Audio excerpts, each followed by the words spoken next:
Karel et bienvenue sur ma chaîne Codalay. On se retrouve aujourd'hui dans le book haul des Imaginales et sur le petit, compte rendu des Imaginales. Alors je sais, cette vidéo arrive très longtemps après les Imaginales, mais juste pour la petite parenthèse, en fait, c'est la deuxième fois que je tourne cette vidéo, puisque la première fois, je me suis rendu compte à quel point cette vidéo était merdique en plein montage, en fait, et j'ai décidé que j'allais devoir tout refaire tout simplement parce que le son était dégueulasse, parce que en plus la batterie de mon réflexe avait commencé à clignoter rouge, il a fallu que j'abrège. Donc voilà, parenthèse fermée. Donc les Imaginales ont eu lieu à la fin du mois de mai cette année, donc il y a quasiment un mois, oui c'est ça. Et c'était la 6e fois que j'y allais. Les Imaginales, c'est un peu la parenthèse enchantée. Chaque année, c'est un rendez-vous que j'attends vraiment avec impatience. Et chaque année, c'est toujours très dur avant. Voilà, faut que ça arrive.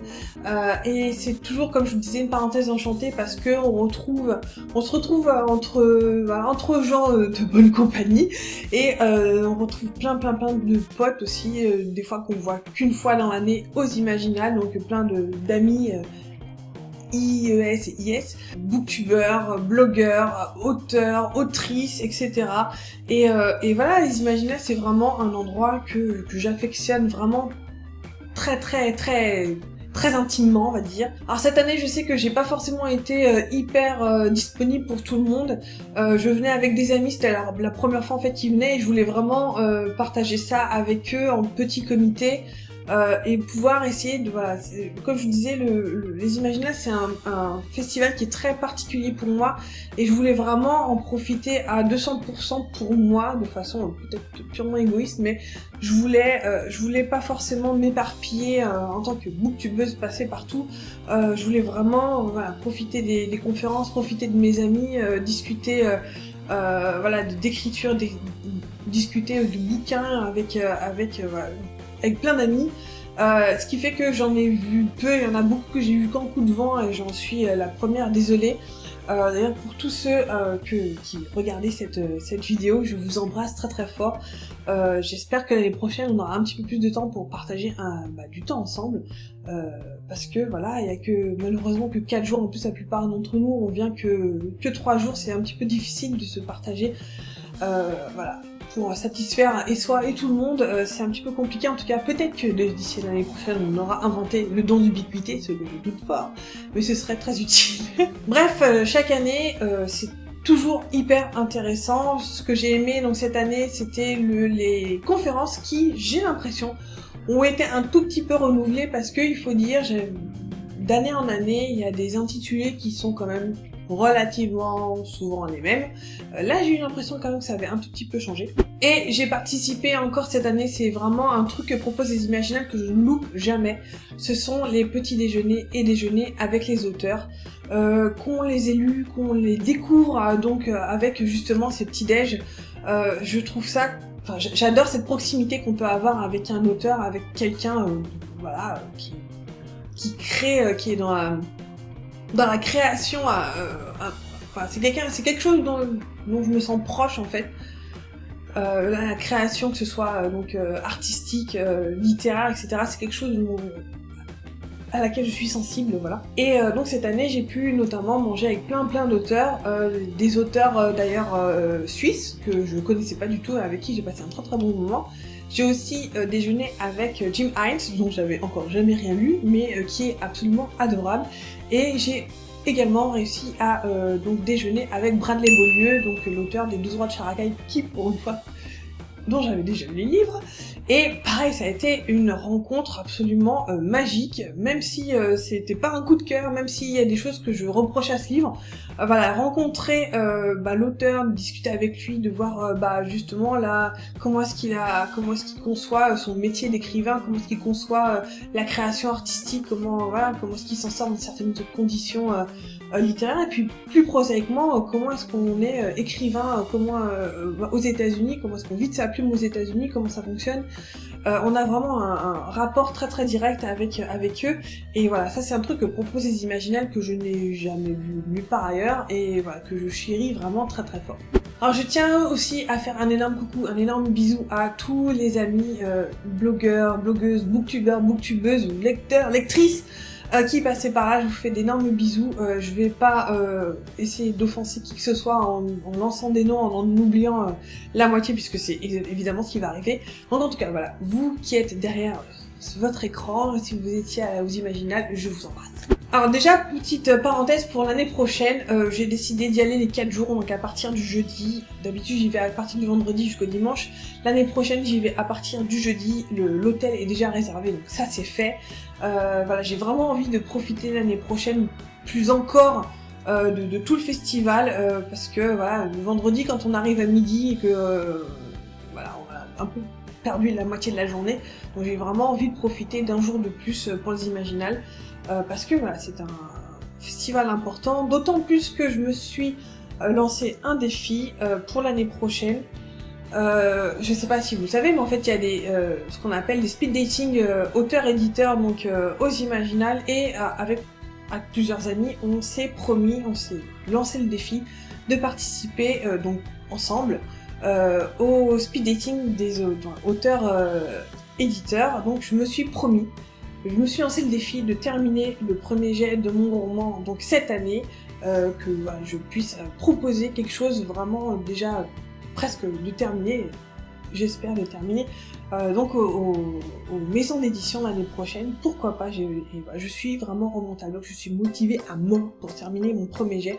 J'espère qu'il le sera dans les mois qui viennent. En tout cas, je m'y attelle vraiment de façon très scolaire et de façon très très sérieuse. Voilà, donc l'année prochaine sera peut-être aussi, voilà, croisons les doigts, une bonne année pour moi aussi. Donc, je vous propose qu'on passe maintenant à la partie book haul pour que je vous présente un peu les livres, d'une part, que j'ai emmenés pour faire dédicacer, vous verrez, il n'y en a pas des masses, et des livres que j'ai achetés sur place et qu'on m'a... Bon, cette année, je n'ai emmené que 2 livres à faire dédicacer. D'habitude, j'en emmène un petit peu plus, mais je sais pas. Cette année, voilà, j'avais fait la liste et des livres que je devais emmener pour faire dédicacer, et aussi de ma wishlist à acheter. Et je trouve qu'elle avait été plutôt raisonnable par rapport aux années précédentes. D'autant que, voilà, vous verrez un petit peu, je pense que j'ai été plus raisonnable que les années précédentes. Donc j'ai eu le plaisir de rencontrer Karina Rosenfeld qui m'a dédicacé donc le tome 1 de Zalim que j'avais reçu en SP, donc c'est aux éditions Scrinéo, et c'est une lecture que j'avais bien aimée, même s'il y avait des choses qui m'ont un petit peu dérangée, qui, d'ailleurs j'en ai discuté un petit peu avec l'auteur, vont être expliquées dans le tome 2, ça c'est plutôt cool. Mais voilà, donc c'était une très très bonne rencontre et une super dédicace. Et comme je vous disais, donc j'avais rencontré Bradley Beaulieu, donc l'auteur des 12 rois de Characaille. Ici c'est aux éditions Brajlon, c'est une brique que j'avais mis quand même 2 mois et demi à lire je crois, qui est plutôt très bien écrit. J'ai vraiment adoré cet univers. Alors il y a quelques petits bémols, en tout cas pour moi, par rapport à... Enfin de toute façon, je vais pas rentrer dans les détails, je vous envoie vers la chronique sur mon blog où vous pourrez retrouver donc tous les détails dont je vous parlais. En tout cas, ça a été une super rencontre auteur. D'ailleurs, je vous montrer s'il a quand même, voilà, il nous fait des petites dédicaces assez sympas, un peu calligraphiées, et c'était vraiment très chouette. C'est un auteur depuis que je suis du coup sur internet, sur ses réseaux sociaux, parce que voilà, c'est quelqu'un de extrêmement intéressant à suivre. Alors cette année, donc ça a été encore une fois l'occasion de retrouver plein de copilotes et de copines tout court, donc booktubeuses aussi, blogueuses, etc. Et donc il se trouve que j'ai revu Fan, que j'ai pas revu depuis Trolls et légendes, ça faisait bien trop longtemps. Et voilà, j'adore Fan, c'est un rayon de soleil, à chaque fois qu'on la voit, elle est rayonnante. Et je sais qu'elle faisait un peu le tri par le vide chez elle, et qu'elle voulait se débarrasser de certains livres. Et il se trouve qu'il y en a un qui, je trouve, pouvait me plaire en tout cas. Ça n'a rien à voir avec les lectures de l'imaginaire, vous verrez ça très très vite. Il s'agit du guide pratique du relooking de Cristina Cordula, parce que voilà, c'est une émission, que j'aime bien, et 2, je trouve qu'il y a des tips, des astuces d'habillement que je trouve assez intéressants. Et moi qui suis une grosse quiche en fringues, j'aime pas les magasins de fringues, je trouve jamais vraiment des trucs qui m'intéressent là-bas. Mais voilà, quand on a un peu des tips voilà, pour pouvoir s'habiller pas comme un sac, ça pourrait être toujours utile. Je te remercie encore Fan d'ailleurs, parce que du coup tu me l'as offert. Et voilà, je te fais d'énormes bisous et j'espère qu'on se reverra très bientôt. Autre copinette que j'ai vraiment adoré, j'adore revoir chaque année aux Imaginales. C'est quelqu'un que j'aimerais beaucoup voir plus souvent dans la vraie vie. Heureusement qu'il y a internet, hein, du coup. Il s'agit de Pauline de la chaîne Patatras, que je vous conseille d'aller voir. De toute façon, je suis sûre que 95% des gens qui suivent ma chaîne la suivent aussi. Donc il s'agit de ce livre, Les mensonges de Laclamoa, de Scott Lynch aux éditions Brajlon. Donc Scott Lynch était aux Imaginales, et quand j'ai vu que Pauline en fait revendait ce livre, je me suis dit oh bah écoute, ça tombe bien, je voulais de toute façon l'acheter pour découvrir cet auteur-là. J'avais entendu vraiment beaucoup de bien de ce livre de tous les côtés. Je me suis dit ça peut être l'occasion de l'acheter à un moindre prix, voilà, pour aussi pour faire plaisir à Pauline, pour l'aider à vider un petit peu ses bibliothèques et remplir la mienne. Et en fait elle me l'a offert, donc c'est vraiment hyper généreux de ta part Pauline, je te remercie encore et je te fais d'énormes bisous encore. Donc voilà, encore un livre dédicacé que j'ai vraiment hâte de découvrir, d'autant qu'on m'en dit que du bien. J'enchaîne avec un livre un peu particulier puisque je l'ai acheté, mais il n'est pas pour moi, il est pour une copine qui avait lu le premier tome et qui donc voulait lire le deuxième. Il s'agit de La résurrection du dragon de Romain D'Huissier, c'est aux éditions Critiques, et c'est toujours une magnifique couverture de Xavier Colette de Coléandre que je surkiffe, j'adore cet illustrateur. Et donc c'est un auteur que j'ai réussi à rencontrer aussi aux Imaginales, qui est très très sympa, qui est quelqu'un qui trempe dans le JDR depuis super longtemps. Donc ceci est le tome 2, le tome 1 c'était les 81 frères, si je ne dis pas de bêtises. En gros, c'est de l'urban fantasy dans un Hong Kong, voilà, un peu fantasmé, on peut dire ça comme ça. Donc voilà, si vous cherchez un peu de l'urban fantasy un peu spécial, très asiatisante, donc ça se passe à Hong Kong comme je vous le disais, je vous conseille ces livres. Alors, j'avoue personnellement je les ai pas lus, je sais que ma sœur, une de mes copines les ont lus et ont beaucoup aimé. Je sais que, il me semble que c'est Too Many Books aussi, Audrey et Timo, au moins Audrey, Timo j'ai un doute d'un seul coup, en tout cas vous pouvez aller voir leur vidéo qui parle du livre des 80 frères, et donc j'ai acheté tout simplement le tome 2 pour ma copine qui ne pouvait pas être. Ensuite on parle des livres que j'ai achetés pour moi cette fois-ci, et j'ai acheté ceci. Alors vous allez me dire, mais qu'est-ce que c'est que ce truc? Eh ben c'est tout simplement un e-book sur une clé USB, et ce que je trouve vraiment génial en fait, c'est que vous avez un objet, quand vous achetez un e-book c'est complètement dématérialisé quand vous prenez ça sur internet, et là vous avez un objet que vous pouvez éventuellement dédicacer ou je sais pas, prêter, voilà, un peu dans ce genre-là. Qu'est-ce que c'est? C'est une anthologie de nouvelles autour des maisons hantées, c'est aux éditions Luciférine, donc c'est un use book, ils appellent ça un livre USB. Et pourquoi j'ai acheté ça? Tout simplement parce que ma chère Flo Boukine, ma chérie Flo Boukine, c'est leur Flo, a tout simplement fait une nouvelle qui a été publiée là-dedans. Et j'ai vraiment hâte de la découvrir, de la lire, et voilà, je voulais un peu supporter la cause, acheter l'anthologie pour supporter la cause, comme je disais. Et voilà, les maisons hantées, ça peut être un thème qui peut être vraiment très chouette, et pareil, je vais dire ça à chaque fois, mais j'ai vraiment super hâte de lire. On passe ensuite à une brique, à un pilier des Imaginales.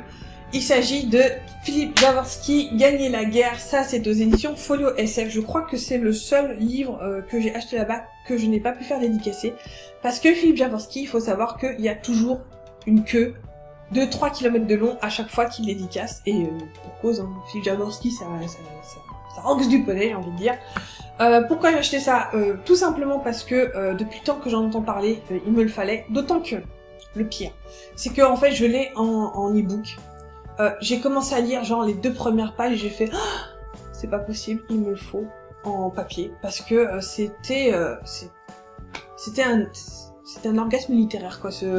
Les 2 premières pages, la façon dont c'est écrit, c'est oh là là. Et alors c'est une grosse brique qui a combien, 900 pages, c'est écrit tout petit, c'est du papier cigarette, mais putain qu'est-ce que c'est bien écrit.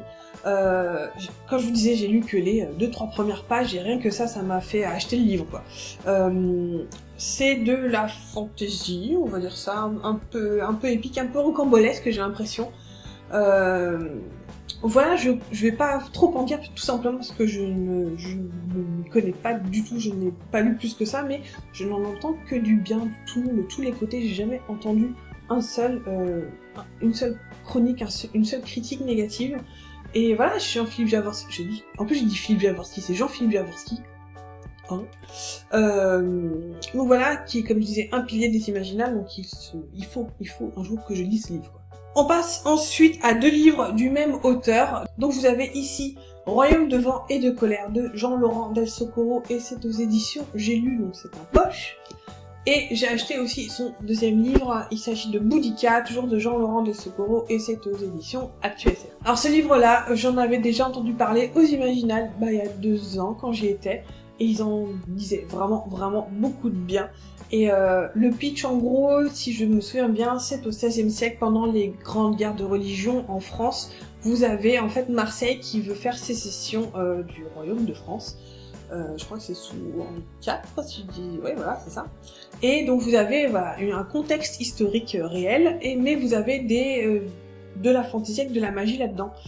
Et en fait, c'est un mélange que j'adore. C'est un mélange que j'aime beaucoup, voilà, un tissu vraiment purement historique réel, un peu comme les Lames du Cardinal en fait, mais vous avez des ingrédients fantastiques.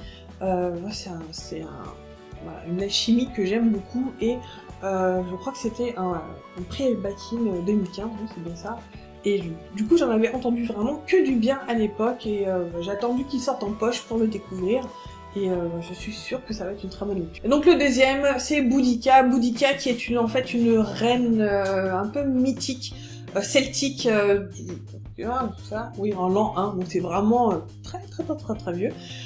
Je ne connais que le personnage mythologique en fait, Boudica, et je trouve ça vraiment très cool qu'il y ait un livre sur elle. Alors vous allez me dire, mais il y en a sans doute d'autres. Oui, sans doute, mais celui-là sortait là à l'instant. Cette année, et voilà, c'était l'occasion de lire et d'acheter ce bouquin sur elle, et de justement découvrir, là, je sais pas lequel je vais lire en premier de Jean-Laurent Del Socorro, mais en tout cas j'aurai le choix entre ces 2 bouquins. Je continue avec ce livre. Il s'agit de La chute de la maison aux flèches d'argent d'Alette de Bodard, c'est aux éditions Outre-Fleuve. Alors ce livre est un petit peu compliqué à expliquer au niveau du pitch. Je sais que je vais pas trop vous en dire. Je sais que ça se passe, il me semble, à la Belle Époque. Ça se passe dans un Paris un petit peu chamboulé, c'est le moins qu'on puisse dire.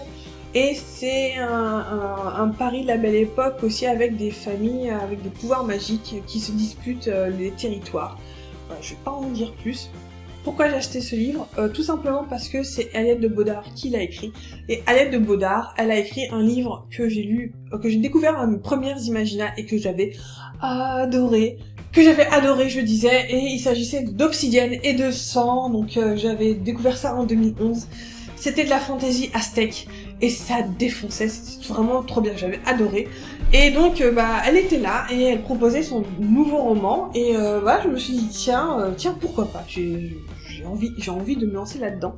On va voir ce que ça donne, d'autant que je connaissais un peu sa plume, je connaissais un peu son univers, même si vous allez me dire... pareil à la Belle Époque, ça n'a rien à voir avec les Aztèques au XVIe siècle, mais voilà, je sais pas, ce livre-là me donnait envie. Et je termine ce long book haul en vous présentant le Club Uranium de Stéphane Pribiski aux éditions Le Bélial. C'est le 3e tome, une énorme brique de sa trilogie, non, je dis des bêtises, de sa tétralogie, pardon, des origines, puisque j'ai déjà donc le tome 1 et 2 ici, donc le Château des Millions d'années et le Marteau de Thor.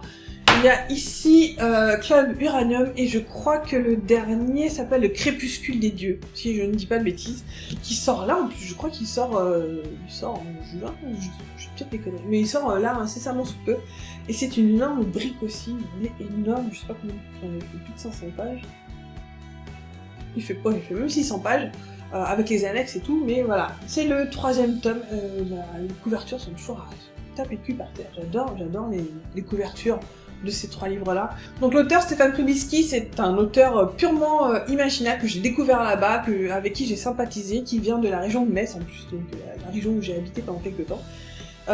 Et voilà, c'est quelqu'un d'absolument hyper abordable, hyper intéressant, super gentil, adorable quoi, et non seulement j'ai adoré pour l'instant le premier tome de sa tétralogie, nom de Dieu, tétralogie. Je suis en train de lire le tome 2, et voilà, donc j'aurai le tome 3 à continuer ensuite après, je sais pas quand, en tout cas je l'ai, c'est sûr. Et voilà, en tout cas je vous encourage à jeter un œil dans cette tétralogie, parce qu'elle est vraiment très intéressante, d'autant que je sais qu'elle est sortie, en audio-livre. Et en plus, il m'a dit qu'elle sortait en BD. Oui, il y a un projet de BD en tout cas sur le château des millions d'années. Donc, ça pourrait dire que ça pourrait quand même être de la bonne gamme. Voilà, ce petit résumé des Imaginales et le book haul qui va avec est terminé. Écoutez, j'espère que ça vous aura plu. Je suis quand même contente de l'avoir refilmé cette vidéo parce que c'était vraiment n'importe quoi celle d'avant. Voilà, je suis contente d'y être allée comme d'habitude. Je suis contente déjà d'avoir réservé mon hôtel pour l'année prochaine. Oui, bonjour le chat. Et voilà, en plus on va croiser les doigts pour que l'année prochaine soit l'année de Karel pour son livre. Oui, on va croiser tous les doigts. Et voilà, bah écoutez, encore une fois, j'espère que ça vous aura plu. Si vous avez encore des questions sur tous les livres que je vous ai montrés, n'hésitez pas. Vous pouvez me laisser une petite bafouille là-dessous. Et, oui, bonjour le chat, encore une fois. Et voilà, donc si vous avez des questions sur n'importe quel de ces livres, n'hésitez pas à me laisser une petite bafouille là-dessous, dans les commentaires en fait. Et là-dessus, je vous souhaite d'excellentes lectures et je vous dis à la prochaine dans une nouvelle vidéo. Ciao! L'auteur est toujours absolument abominable, adorable.